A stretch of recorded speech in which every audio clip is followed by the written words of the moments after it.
Bom, boa noite. Eu não consegui, 171 pessoas no Maracanã não conseguiram, botamos 11, 12 no Maracanãzinho, foi o que nós conseguimos, mas enfim. E eu queria falar um pouco de uma experiência recente e falar um pouco de gente. Eu trabalho numa indústria onde eu não vendo nenhum produto, não presto nenhum serviço, a única coisa que eu faço é montar times, escolher pessoas e extrair delas o melhor que elas têm a dar. Quando eu deixei a seleção, ou me deixaram, não sei exatamente qual foi o sentido do meu afastamento, da minha saída, mas eu voltei para a universidade. A minha ideia era me capacitar e voltar para o mercado de alguma forma mais preparado.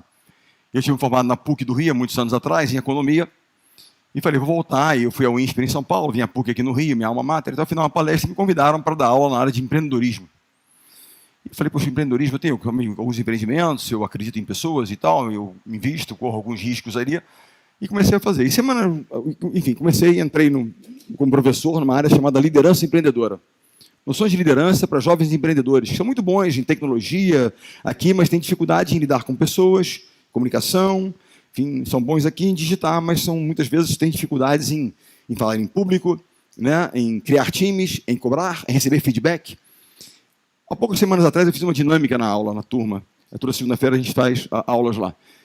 Nessa dinâmica eu falei no final o seguinte, eu sou o presidente de uma grande corporação e vocês vão se vender para mim, vocês querem trabalhar comigo, eu quero que vocês façam um pitch de 1 minuto. Dizendo o que você tem de forte, o que você tem de realmente seu ponto forte e seu ponto fraco. O que você tem a melhorar? Se vocês disserem que não tem ponto fraco, vocês estão mentindo, ou vocês não têm a consciência de ter algo para melhorar, o que é grave. E aí, ponto forte, ok, foram vários pontos, mas 100% dos jovens falaram de 2 coisas. Só 2 coisas apareceram nos seus pontos fracos. Primeiro, falta de disciplina. Ou são criativos, mas quando tem processo, disciplina, algo repetitivo, eles rateiam. Segundo, lidam mal com frustrações.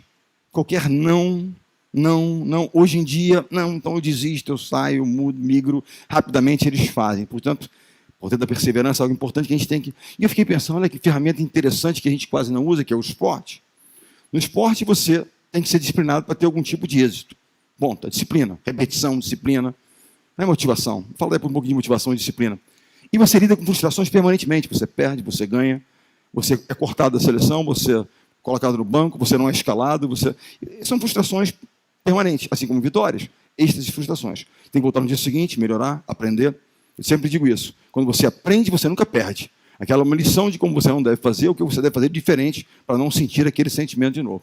Eu quero meter o esporte, uma ferramenta importante, que não há um projeto nacional, há coisa aqui e ali, e começando com um pouquinho da missão.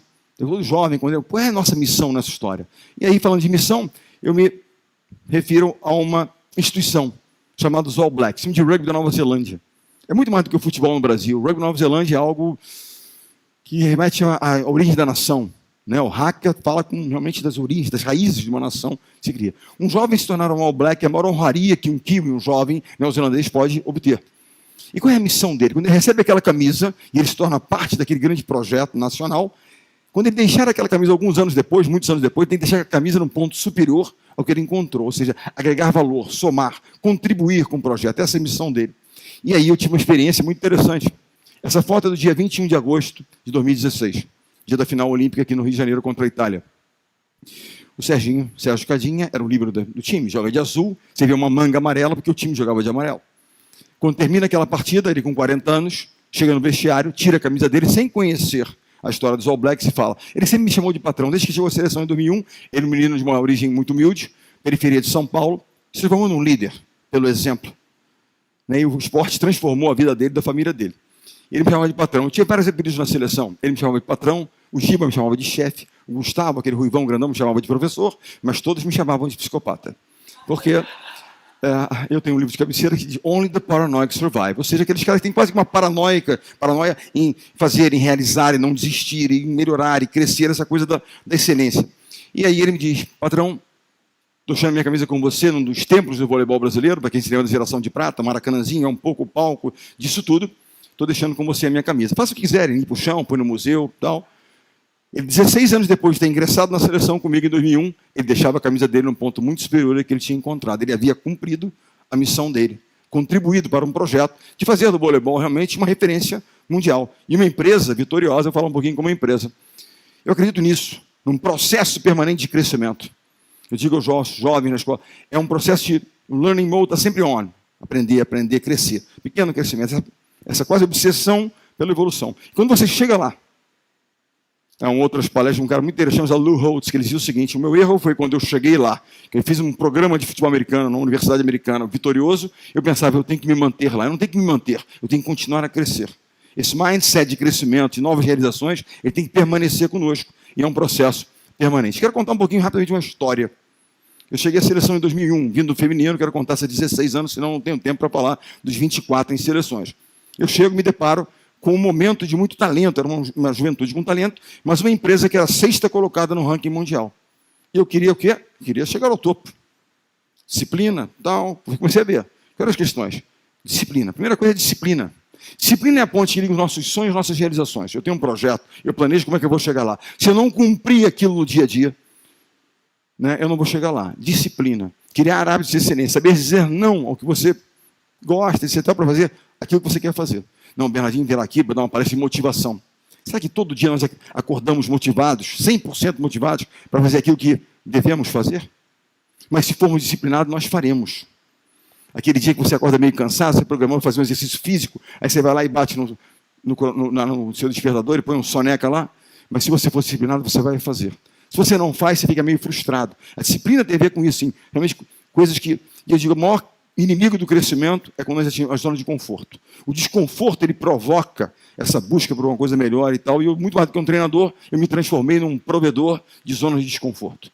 Metas audaciosas, vamos ganhar dos caras, não tínhamos nenhum título mundial. A Itália tinha 3, vamos passar esses caras. A ideia era essa. Quem é o benchmark da história? Vamos passar todos eles. A ideia era que o somatório realmente fosse maior. E nós chegamos lá. Escolher pessoas. Eu brinco dizendo que eu sou o maior estudioso de Tom Brady no Brasil. Esse cara se tornou o maior campeão da história do futebol americano e casou com a Gisele Bündchen. Portanto, esse cara é o cara. Se eu descobrir o segredo dele, eu chego lá. Mas o interessante dele, eu não quero falar das conquistas, quero falar de como é que foi escolhido. Escolha de pessoas. Porque nós escolhemos pessoas, elas fazem a coisa acontecer. Gente, como é que se dá a escolha de universitários que se tornam profissionais? Universitários se tornam profissionais no draft day, que é o dia da escolha, o dia da loteria. Você tem 7 rodadas, onde 200 e tantos, 300 jovens são escolhidos anualmente. Ele foi escolhido no número 199. Quase não foi escolhido. Como é possível que uma indústria que move bilhões de dólares, vocês têm noção de quanto vale? O principal time mais valioso das franchises da NFL nos Estados Unidos vale 5 bilhões de dólares, que é o Dallas Cowboys. A última estimativa em relação ao New England Patriots, que é o time dele, vale 3,6 bilhões de dólares. Como é que uma indústria que move tantos bilhões cometeu um erro tão grosseiro de não escolher entre os top 10, pelo menos, esse cara? E a melhor explicação, ela vem de um rival de Tom Brady, não de um parceiro dele. Um cara que nunca jogou com ele, mas sempre contra ele. Mediram Tom Brady de fora para dentro. Quanto ele era rápido, ele não é rápido. Quanto era forte, não é forte, nem tão preciso. Esqueceram de medi-lo de dentro para fora. Qual o tamanho do coração daquele cara? Quanto ele está disposto a dar pelo seu time? E segundo, esse rival, ninguém estaria disposto a dar e se preparar mais para atingir o seu objetivo do que Tom Brady. E essa é a razão pela qual escolher as pessoas certas. Agora, quando eu falo de pessoas e liderança, eu falo, a base disso tudo é, primeiro, a integridade, transparência. A pessoa pode ser muito talentosa, mas se você desconfiar um pouco do processo, como é que as coisas acontecem, atenção. Porque o líder não cabe fazer aquilo que é conveniente, mas aquilo que é certo. O que é certo nem sempre é simples, nem sempre é popular, mas aquilo que tem que ser feito. Simon Sinek, falando do primeiro ciclo nosso, 4 anos, nós chegamos lá. Em 2003, 2 anos depois que eu assumi, nós atingimos a liderança do ranking mundial. De onde nunca saímos, estamos em 2019. Perdemos hoje para a Sérvia. Eu estou aqui chateado. Eu não estava lá, mas continuo ligado. Né? Eu tenho um estado de espírito que é permanente, que é preocupado. Muito preocupado, pouco preocupado, mas estou sempre preocupado. Então, já mandei umas mensagens, estamos trocando, e você diz o seguinte, chegamos lá. 2004, dia 29 de agosto, ganhamos o ouro em Atenas e concluímos o nosso primeiro ciclo. Chegamos lá. É mais difícil chegar lá ou se manter lá. Porque as armadilhas começam a se colocar. Os egos começam a ser inflados, os caras começam a ser os caras, etc. E tal, e mais do que nunca a gente precisava realmente seguir. Essa é a foto de 4 anos depois.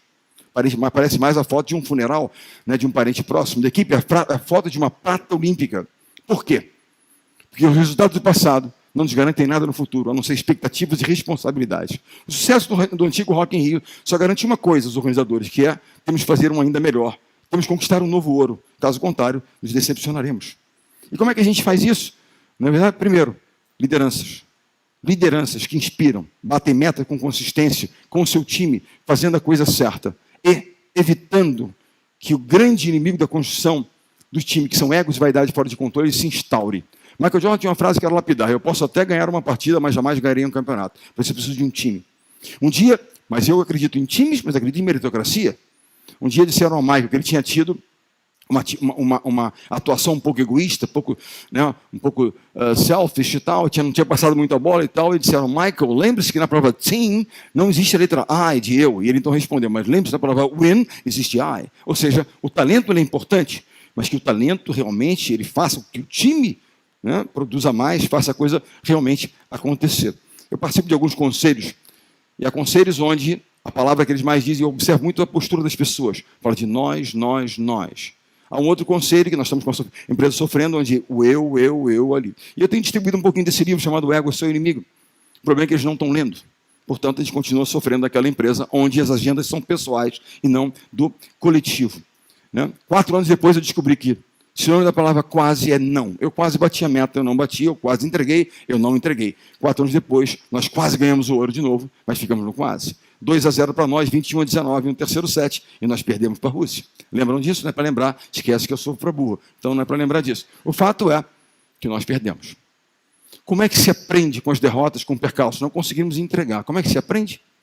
Primeiro, assumindo responsabilidade. Se continuamos a atribuir a outra responsabilidades que são nossas, do tipo, não, mas o juiz, não, o governo taxou, não, a China não cresceu, desculpa. Nós temos alguma parcela de responsabilidade. E se não assumirmos nossas responsabilidades, nunca vamos entender as verdadeiras razões pelas quais perdemos. Não, o professor não deu bem a matéria, por isso não foi bem, desculpa. Alguma nós temos. Assumam responsabilidade. Aprender com os próprios erros, porque a gente fica aprendendo com os outros. É muito bom aprender com os outros, mas nós vamos errar. E temos que aprender. O ideal seria aprender só com os outros, mas não vai acontecer.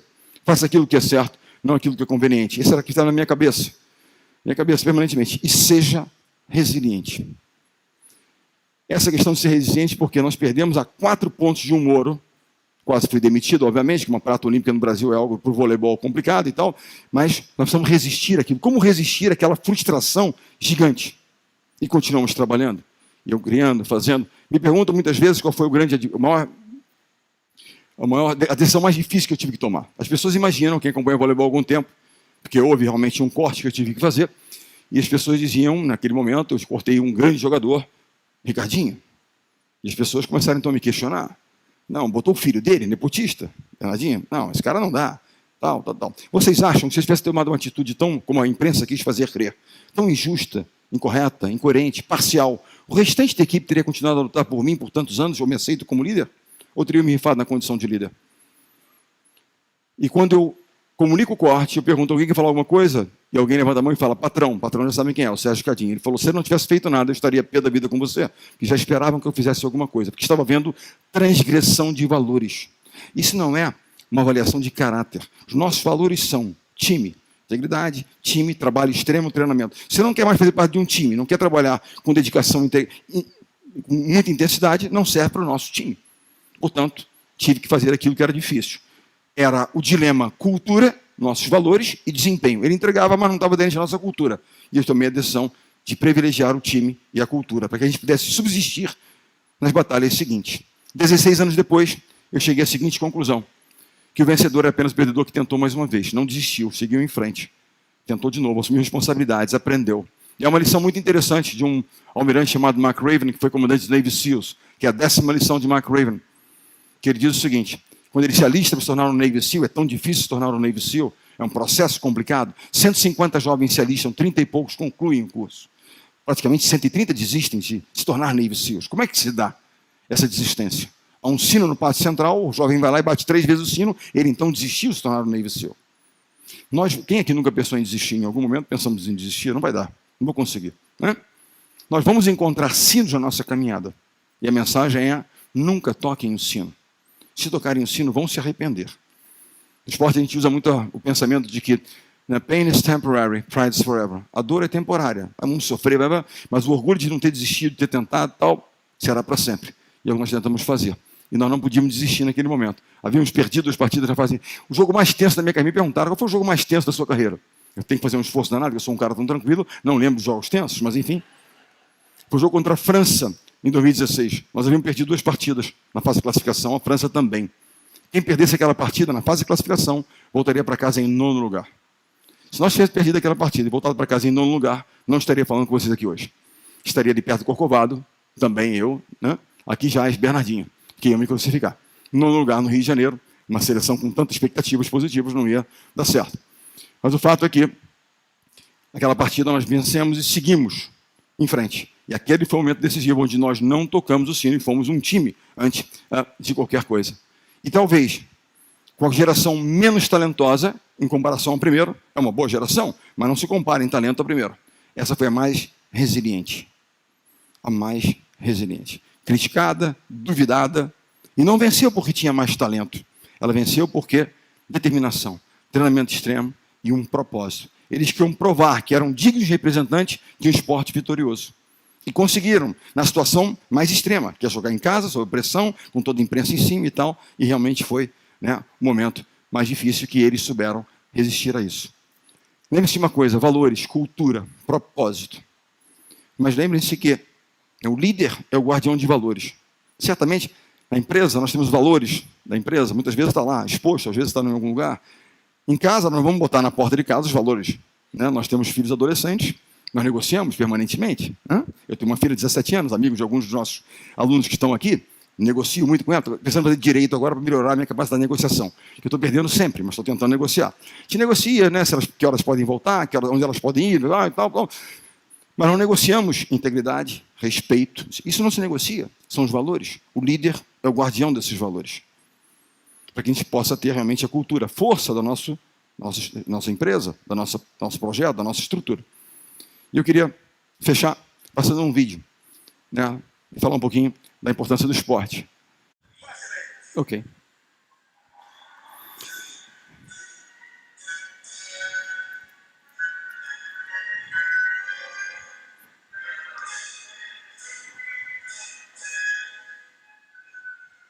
Eles estavam relativamente tranquilos, até que a bandeira começa a subir. Ou seja, e aí eles começam a se derreter um pouco. Só um pouco. E aí tem 2 lances finais.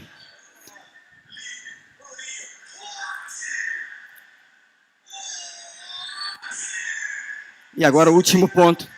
Que há de informação nesse ponto, eu não vou ter tempo para explicar, para mostrar um pouco o que nós fazemos. Eles partem antes e terminam. Contra todos os prognósticos, uma geração que era tida como derrotada, não como um valor de uma campeã olímpico, ela consegue, contra todos os prognósticos, sem desistir, sendo resiliente e sendo um time, mais do que nunca, vencer a competição mais difícil que nós, né, podemos enfrentar. Eu tenho certeza que vocês todos lá torceram muito por nós, eu agradeço. Obrigado, prazer. Valeu.